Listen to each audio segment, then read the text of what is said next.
오늘 증거할 말씀의 제목은 감사하는 인생을 사십시오. 누가복음 17장 11절로 19절 말씀인데요. 한번 따라서 합시다. 감사하는 인생을 사십시오. 우리가 감사해야 되는 건 당연히 아는 바인데 감사치 못할까요? 어떻게 하면 우리가 항상 범사에 감사하며 살 수 있을까요? 욥을 예를 들어서 말씀드린 바 있는데요. 욥은 10 자녀들이 있었고 그 다음에는 아주 동방의 제일 부자이지 않았습니까? 엄청난 부여, 거기다가 하나님을 잘 경외하는 아주 동방의 제일 가는 자였단 말이에요. 그러나 하루아침에 모든 자녀들 재산들을 다 탈취당하고 자녀들이 다 죽고 그 다음에는 이 자기 몸에는 병이 들고 심지어는 자기를 위로해 줄 아내까지도 자신을 저주하면서 하나님을 욕하고 죽으라고 그렇게까지 했음에도 불구하고 욥은 이 모든 일에 입술로 범죄치 아니하고 하나님 앞에 감사하고 찬송합니다. 이렇게 말하죠. 내가 못해서 적신으로 나와 싸운즉 적신으로 돌아갈지라. 주신 자도 여호와시오 취하신 자도 여호와시오니 여호와께서 찬송을 받을지로다 라면서 하나님 앞에 도리어 찬송을 돌렸단 말. 어떻게 그런 극한 상황, 한두 자녀도 아니라 10명의 자녀들이 다 하루아침에 몰살당했는데도 감사할 수 있었을까요? 그의 이 감사 비결은 그 첫 번째가 자신의 근본을 욥은 알았고요. 두 번째는 하나님의 주권을 믿었습니다. 한 가지 더 붙인다면 세 번째는 그는 부활의 신앙을 소지한 인물이에요. 족장시대의 인물로 우리가 추정하는 이 욥이란 인물은 이 족장시대에 벌써 장차올 메시아를 통해서 이 썩지 않고 죽지 않는 영원한 생명이 있음을 믿었단 말. 그러므로 이 자신의 근본을 알고 하나님의 주권을 믿고 이 부활의 신앙이 있었기 때문에 그는 어떤 환경 속에서도 감사할 수 있었던 것입니다. 생각해 보십시오. 우리 자신의 근본은 세 가지 덩어리로 되어 있다고 그랬죠. 우리의 이 본전은 세 가지. 첫째는 흙덩어리요, 두 번째는 죄덩어리요, 우리가 세 번째 태어날 때는 맨 몸덩어리, 즉 적신으로 태어난다고 했습니다. 아무것도 가지고 온 것이 없으니까 갈 때도 아무것도 가지고 가지 못하는 거예요. 그럼 오늘 우리가 입고 먹고 사용하는 것이 있다면 모두가 다 하나님이 주신 것이기 때문에 우리가 감사할 수 있고, 또 예수를 믿은 자녀들이 죽었지만 그들은 지옥 가지 않고 저 천국에 가 있기 때문에 위로를 받을 수 있는 것입니다. 오늘 이 10명의 문둥이가 본문에 등장합니다. 요새는 문둥이라고 하지 않고 뭐라고 부릅니까? 나병, 한센시병 여러 가지 표현하는데 우리 바른 성경은 나병이라고 번역하고 있습니다. 예수님께서 이제 저쪽 북쪽의 갈릴리에서 남쪽 유다 예루살렘 성전이 있는 곳으로 가다가 말하자면 이 나병촌 길을 아마 걸어가신 것 같아요. 근데 북쪽 갈릴리에서 남쪽에 이 예루살렘에 가려고 하면 반드시 사마리아 땅을 가로질러야 되겠는데, 왜냐하면 그게 가까운 길이기 때문에 예수님이 바로 그 길을 통과하고 있는 거예요. 금기된 땅인데도. 그런데 한 촌에 들어가서 바로 10명의 이 문둥병자를 만나게 되는 거예요. 물론 예수님 편에서는 저들을 구원해 주시기 위해서, 치료해 주시기 위해서 오셨죠. 자, 저들을 만났는데 그들이 뭐라고 하는지 12절부터 좀 읽어주시죠. 예수께서 어떤 마을에 들어가시다가 나병 환자 10명을 만나셨다. 그들이 멀찍이 서서 소리를 높여 말하기를 예수 선생님, 우리를 불쌍히 여기소서 하니. 여기 멀찍이 서서 그랬는데 당시에 이 문둥병에 걸리면 가족이나 또 그 집단으로부터 멀리 격리되어 수용된단 말이에요. 그래 동네 밖으로 나가서 이렇게 문둥병 환자들이 촌으로 격리돼서 함께 살아가야 했습니다. 우리나라는 이 소록도 또 의왕에도 보니까 전에 이 나병 환자촌이 있었어요.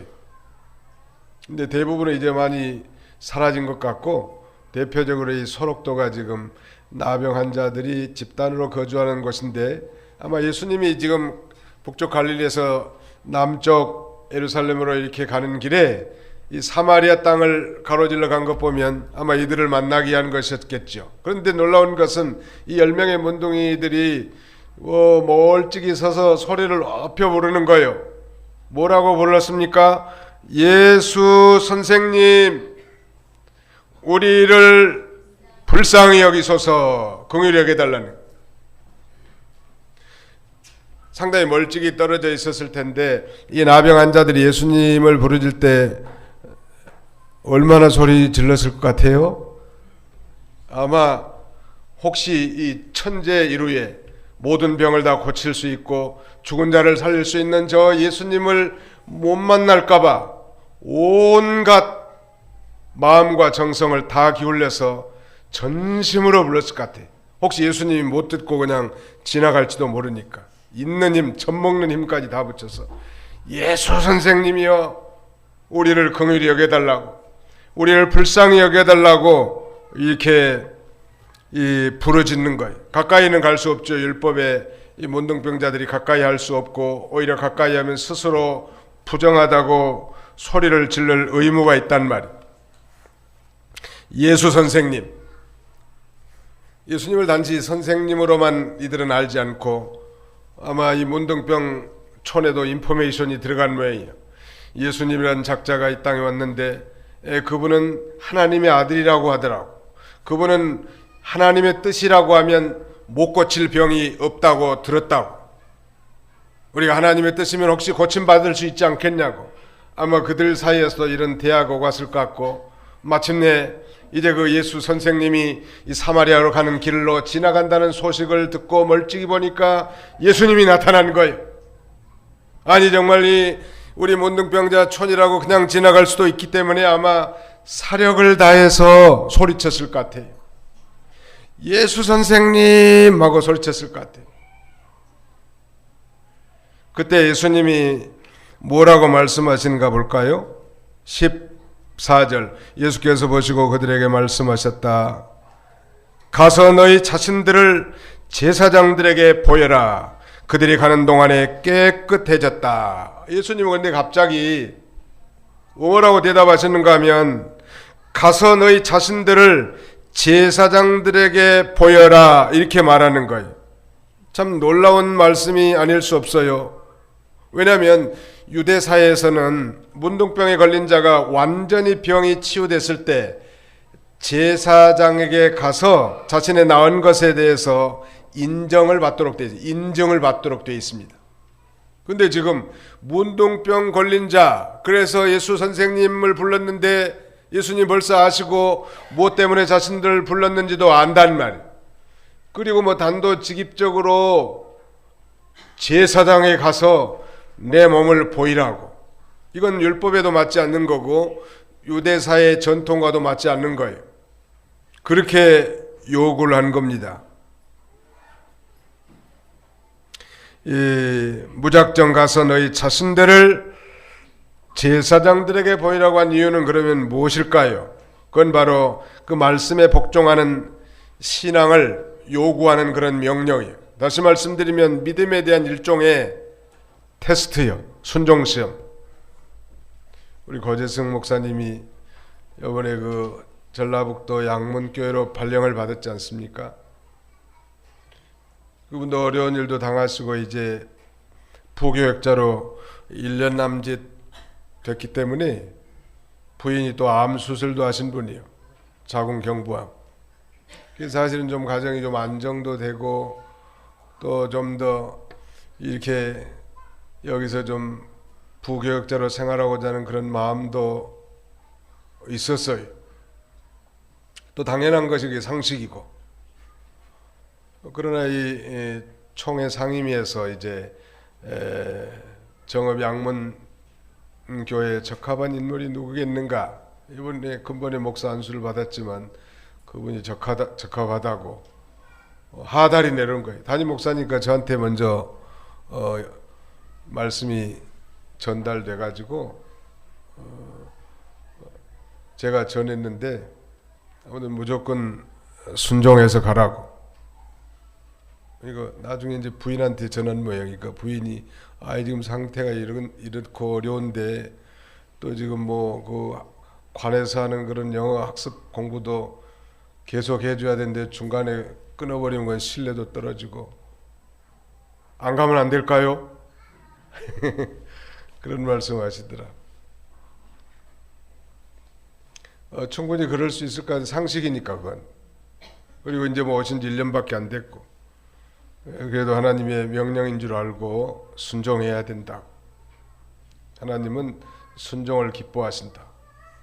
그래서 순종해서 갔는데 아마 거기도 오늘 감격적인 이 추수감사절 예배를 드렸을 것 같아요.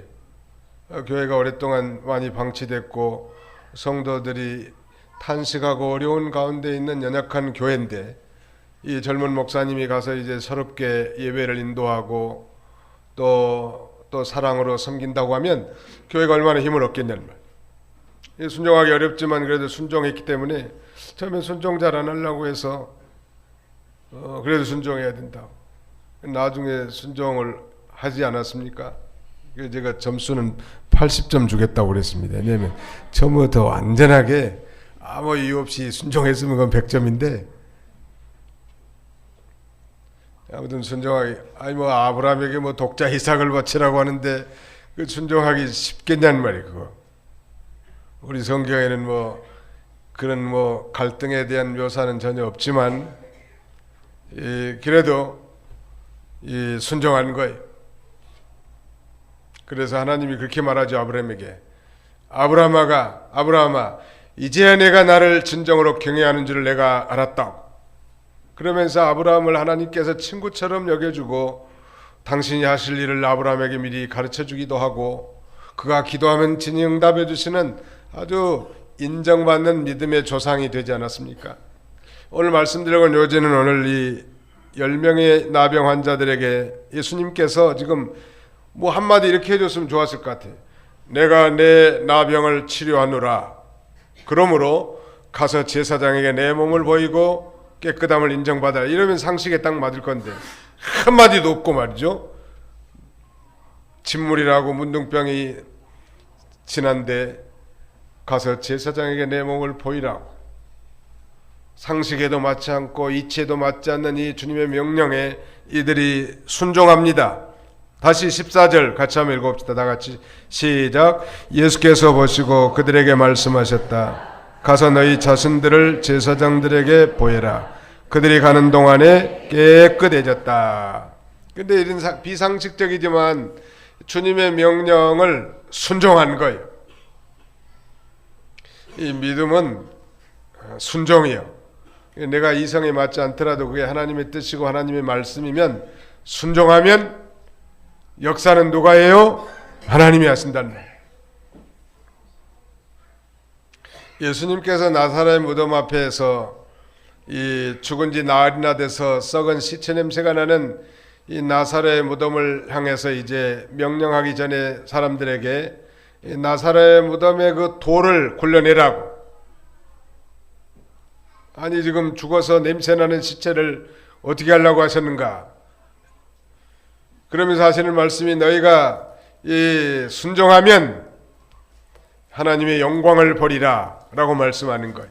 아니나 다를까 돌을 굴려내고 나사로야 나오너라 하니까 배로 시체를 동인 채로 이 나사로가 살아나서 이 예수님 앞에 나오지 않습니까? 하나님은 전능하신 하나님이야. 하나님이 데려가실 자는 그래 데려가시기도 하고 살릴 자는 살리기도 하시고 고칠 자는 고치기도 하시는 거예요. 하나님의 이 주권적인 능력으로. 또 여기서 중요한 신앙적 자세를 배울 수 있는 건 뭐냐면은 이 10명의 문둥병자들이 그래도 이 말하자면 소문으로만 예수님을 마음으로 믿고 있었는데 자신들의 이 어려운 처지, 환경, 또 자신들의 이 비참한 이 질병, 이런 문제를 가지고 예수님 앞에 나왔다는 것이 그게 바로 신앙적 자세. 여러분, 우리가 살아가는 동안에 많은 어려움이 있어요. 다른 사람이 이해할 수 없는 어려움이 있다고.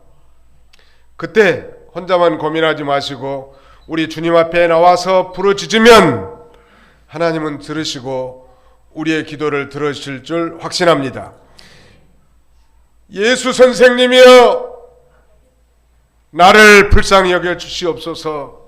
예수님 앞에 가지고 나와서 이 10명의 모든 이 문둥병자들의 문둥병이 깨끗하게 나음을 받았는데, 문제는 그 깨끗함을 받은 10명의 문둥병자들 가운데 단 한 명, 이방인 사마리아 사람 한 사람만 그 은혜가 너무나 감사해서, 그 문둥병 얼마나 비참한 병이란 말이에요. 사회적인 그런 단절 아닙니까? 가족과의 단절. 그러게 딴 곳에서 정말 외롭고 쓸쓸하게 죽어가는 그런 인생들인데, 바로 예수님이 그 나병을 고쳐서 이제 정상적인 삶을 살게 했으니 얼마나 감사하냐는 말. 그런데 문제는 10명 가운데 단 한 명만이 예수님 앞에 돌아와 그 아래 무릎을 꿇고 감사, 즉 살해했다고 성경은 증거합니다.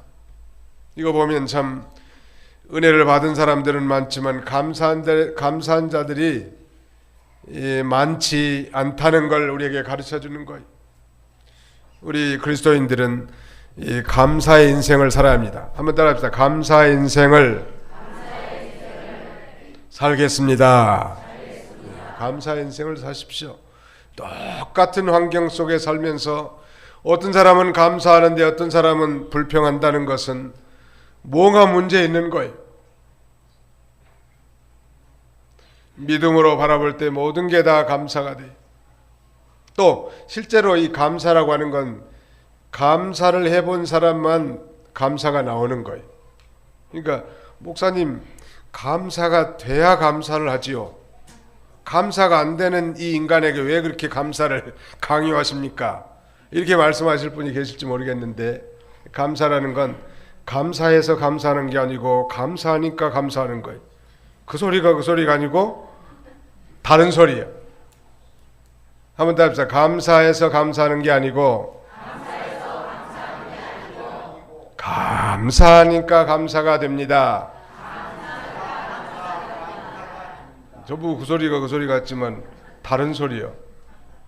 감사의 조건들이 많아서 감사한 게 아니고 실제로 감사 인생을 살면 감사가 되는 거예요. 그게 비밀이요. 왜? 순종해본 사람은 알기 때문에. 그래서 늘 감사가 입에 이게 달아 있어야 돼. 미국 사람들은 전에 말씀드렸지만 인사가 감사해요. Thank you, thanks a lot, thank you very much. 아주 감사가 입에 붙어서 정말 감사해서 그런지 그건 잘 모르겠는데 아무튼 감사가 입에 붙었다. 브라질 사람들은 오브리가도라고 한다고 합니다. 또 이 스페니시 계통의 이쪽 대부분의 사람들은 스페인어를 사용하는데 이 사람들은 gracious라는 게 인사예요. 감사합니다. 이 감사의 인생을 사시기 바랍니다. 우리는 무엇보다도 이 문둥병과 같은 죄에서 구원받은 하나님의 자녀들이요. 여러분, 문둥병의 특징과 죄의 특징은 비슷합니다. 문둥병이요, 알고 3년 모르고 3년 이렇게 9년을 지낸다고 합니다. 처음에는 문둥병에 걸려도 잘 모르고요, 문둥병이 걸린 그 환부가 다른 피부보다 더 아름답대요. 그러다가 세월이 지난 동안에 어느 날 반점이 생기고 이상한 게 변한 다음에 그 다음에 누르면 푹 들어간대. 심해지면 뼈가 이제 다 녹아 떨어지는 거예요. 손가락이 부러지고 콧잔등이 날아가고 입술도 찢어지고 그러는 거예요. 죄가 마찬가지. 죄를 지으면 마치 행복할 것처럼 보이지만 그러나 그 결과는 쓰디 쓴맛이란 말이에요. 죄의 싹은 사망이라고 하지 않았습니까? 근데 문둥병을 깨끗하게 고침받은 것처럼 문둥병과 같은 그 죄를 예수 그리스도의 십자가의 보혈로 깨끗함을 입은 자요. 그리고 우리가 영적인 문둥병자요. 그래서 깨끗함을 입은 자로서 우리가 마땅히 하나님 앞에 감사해야 하지 않겠습니까? 감사의 인생을 사는 거예요. 단 한 명의 나병 환자만 예수님에게 와가지고 살해, 즉 감사했다고 했는데 작은 그 감사를 예수님 앞에 드리니까 놀라운 축복을 또 받게 됩니다. 거기 한번 더 읽어주세요. 15절부터 좀 읽으시기 바랍니다. 그들 가운데 하나가 자신이 나은 것을 보고 큰 소리로 하나님께 영광을 돌리며 되돌아와서 예수님의 발 앞에 얼굴을 대고 엎드려 감사드렸는데 그는 사마리아인이었다. 예수께서 대답하여 말씀하셨다. 10명이 깨끗해지지 않았느냐? 그런데 9명은 어디에 있느냐? 하나님께 영광을 돌리러 되돌아온 자가 이방인에는 아무도 없느냐? 그리고 그에게 말씀하셨다. 일어나서 가라. 네 믿음이 너를 구원하였다. 예, 하나님께 감사하는 자가 하나님의 더 큰 은혜를 받을 수 있는 거예요. 그러니까 9명은 육신의 문둥병은 고침을 받았을지 모르지만 이 되돌아온 이 사마리아인 이방인 한 사람은 그 영혼의 구원도 받게 됐단 말이에요. 하나님 앞에 감사하면 더 큰 감사거리가 많이 생기는 거예요. 바라기는 우리 모든 도봉교회 가족들은 늘 하나님 앞에 감사의 인생을 사시기 바랍니다. 이 말씀은 특별히 복음이 먼저 유대인들에게 전파됐지만 그들이 감사치 아니함으로 구원받고 감사하는 이방인들에게 이 복음이 이제 옮겨질 것을 가르쳐 주는 거예요. 하나님께 먼저 은혜 받은 이스라엘 백성들이지만 이 감사치 않음으로 감사할 줄 아는 사람에게 넘어가는 거예요. 이 감사하는 민족에게 이 복음은 점점점 흘러가고 복음이 멈춘 곳에 감사가 머무르는 것인데 그 감사의 물결이 점점 흘러가요. 그러나 이제 교만해져 가지고 원망하고 불평하고 또 이런 자들은 하나님이 앞에 배척을 받는 거예요. 근본 추수감사제를 통해서 10명의 문둥이 가운데 단 한 사마리아인의 문둥이처럼 하나님 우리에게 베풀어 주신 모든 영육간의 은혜를 기억하면서 평생 감사의 인생을 사는 저와 여러분들이 다 되시기를 주님의 이름으로 축원합니다. 거룩하신 하나님 감사합니다. 받은 은혜가 심히 많고 무엇보다도 십자가의 보혈로 죄사함 곧 구원의 은총을 받게 하신 것을 참으로 감사합니다. 한 명의 사마리아인 문둥이와 같이 우리가 주님 앞에 늘 엎드려 살해하고 마음과 또 입술과 모든 것으로 우리 하나님 앞에 감사의 삶을 살아가는 복된 성도들이 다 되게 하여 주옵소서. 예수님의 이름으로 기도하옵나이다. 아멘.